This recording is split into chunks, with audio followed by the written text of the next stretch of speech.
Hi అండి. నమస్తే. నేను మీ Lakshmi. Welcome back to lucky Lakshmi చేతి వంటలు. ఈరోజు మన కిచెన్‌లో మన అమ్మమ్మలు, నానమ్మల కాలం నాటి పక్కా ఓల్డ్ స్టైల్ సాంప్రదాయ వంటకాన్ని చూడబోతున్నాము. అదే చేపల పులుసు. చాలా సింపుల్‌గా, అంతే టేస్టీగా ఎలా చేయాలో చూపించబోతున్నాను. ఒక్కసారి ఈ పాతకాలపు పద్ధతిలో వండి పెట్టారంటే ఇంట్లో వాళ్ళంతా లొట్టలేసుకుంటూ తింటారు.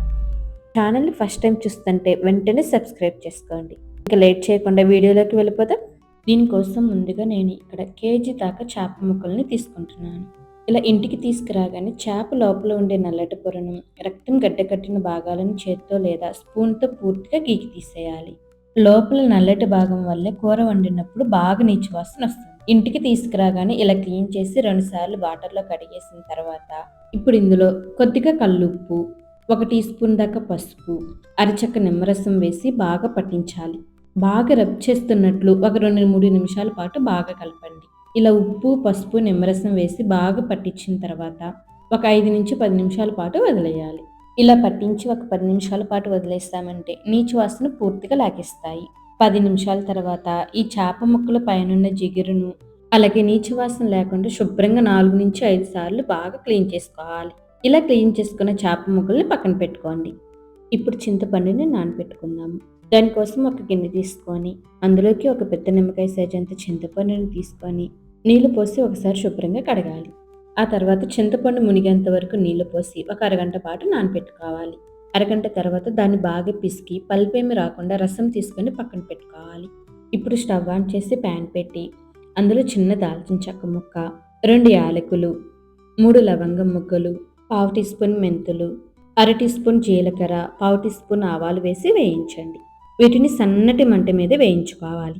వీటితో పాటుగా 1 టేబుల్ స్పూన్ అంత ధనియాలు కూడా వేసి వేయించుకోవాలి. నా దగ్గర ఆల్రెడీ వేయించుకొని పొడి చేసుకున్న ధనియాల పొడి ఉంది కాబట్టి నేను వేయడం లేదు. వీటిని ఒక రోట్లో వేసుకొని మెత్తటి పొడిలాగా గ్రైండ్ చేసుకోవాలి. చూడండి, ఇలా వీలైనంత వరకు మెత్తటి పొడిలాగా గ్రైండ్ చేసుకోవాలి. నేను ఇందాక ధనియాలు వేయలేదు కాబట్టి 1 స్పూన్ దాకా ధనియాల పొడిని వేస్తున్నాను.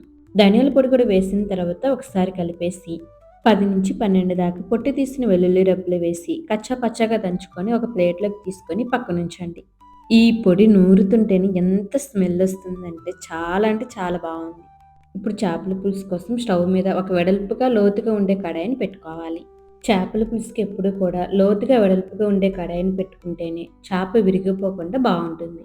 ఇప్పుడు ఈ ప్యాన్లో 4-5 టేబుల్ స్పూన్ల దాకా ఆయిల్ వేసి వేడి చేయండి.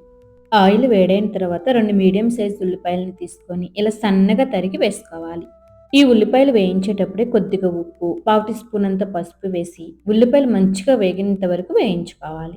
చూడండి, ఉల్లిపాయలు ఈ విధంగా వేయించుకోవాలి. ఇలా ఉల్లిపాయలు బాగా వేగిన తర్వాత 1 టీ స్పూన్ అంత అల్లం వెల్లుల్లి పేస్ట్, 5 పచ్చిమిర్చి చీలికలు, 2 రెమ్మల కరివేపాకు వేసి అల్లం వెల్లుల్లి పేస్ట్ పచ్చివాసన పోయేంత వరకు వేయించుకోవాలి. అల్లం వెల్లుల్లి పేస్ట్ కూడా మంచిగా వేగిన తర్వాత 2 మీడియం సైజు టమాటాలను తీసుకొని ఇలా సన్నగా తరిగి వేసుకోవాలి. ఒకసారి కలిపేసి మూత పెట్టుకుంటూ మధ్య మధ్యలో కలుపుతూ టమాటా ముక్కలు సాఫ్ట్గా అయ్యేంత వరకు మగ్గించుకోవాలి.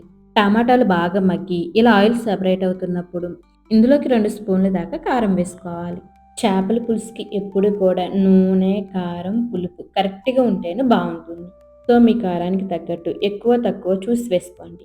మనం వేసుకున్న కారం కూడా పచ్చివాసన పోయి ఆయిల్ సపరేట్ అయ్యేంత వరకు వేయించుకోవాలి. ఇప్పుడు ఇందులోకి మనం ముందుగా సిద్ధం చేసుకున్న చింతపండు రసాన్ని కూడా పోసుకోవాలి. ఒకసారి రుచి చూసి పులుపు ఎక్కువ తక్కువ ఉంటే వాటర్ని పోసి బ్యాలెన్స్ చేసుకోండి. ఇప్పుడు అంతా కలిసే విధంగా ఒకసారి కలిపి మీ రుచికి తగినంత ఉప్పును చూసి వేసుకోండి. దీని మీద మూత పెట్టేసి పులుసుని బాగా మరగనివ్వాలి. చూడండి, పులుసు ఇలా బాగా మరుగుతున్నప్పుడు మనం ముందుగా క్లీన్ చేసి పెట్టుకున్న కేజీ చేప ముక్కల్ని తీసుకొని పులుసులోకి వేసుకోవాలి. ముక్కలు వేసిన తర్వాత గరిటెతో అస్సలు తిప్పకూడదు. ముక్కలు విరిగిపోయే ఛాన్స్ ఉంటుంది. సో వీడియోలో చూపిస్తున్నట్టుగా చేత్తో గిన్నెను పట్టుకొని అటు ఇటు తిప్పుతూ ఉడికించుకోవాలి. ఇలా కలిపిన తర్వాత చేప ముక్కలు సెట్ అయిపోతాయి. ఇప్పుడు దీని మీద మూత పెట్టేసి ఆయిల్ సపరేట్ అయ్యేంత వరకు, అంటే పులుసు చిక్కబడేంత వరకు ఉడికించుకోవాలి. ఇలా పులుసు లైట్గా చిక్కబడిన తర్వాత రుచి చూసి సాల్ట్ని బ్యాలెన్స్ చేసుకోండి. ఒకవేళ ఉప్పు వేయాలనుకుంటే ఇలా పైనుంచి పల్చగా స్ప్రెడ్ చేసి గరిటెతో కాకుండా ఇలా చేత్తో కలుపుకోవాలి. ఉప్పు బాగా కలిసిన తర్వాత మనం ముందుగా ప్రిపేర్ చేసి పెట్టుకున్న మసాలా ఏదైతే ఉందో అది మొత్తం వేసేసుకోవాలి. ఈ మసాలా వేసిన తర్వాత కూడా గరిటెతో కలపకుండా ఇలా చేత్తో అటు ఇటు తిప్పామంటే అంతా కలిసిపోతుంది. ఈ మసాలా వేసిన తర్వాత 4-5 నిమిషాల పాటు లో ఫ్లేమ్లో ఉడికించుకోవాలి. చూడండి, ఆయిల్ కూడా సపరేట్ అవుతుంది, పులుసు కూడా చిక్కబడింది.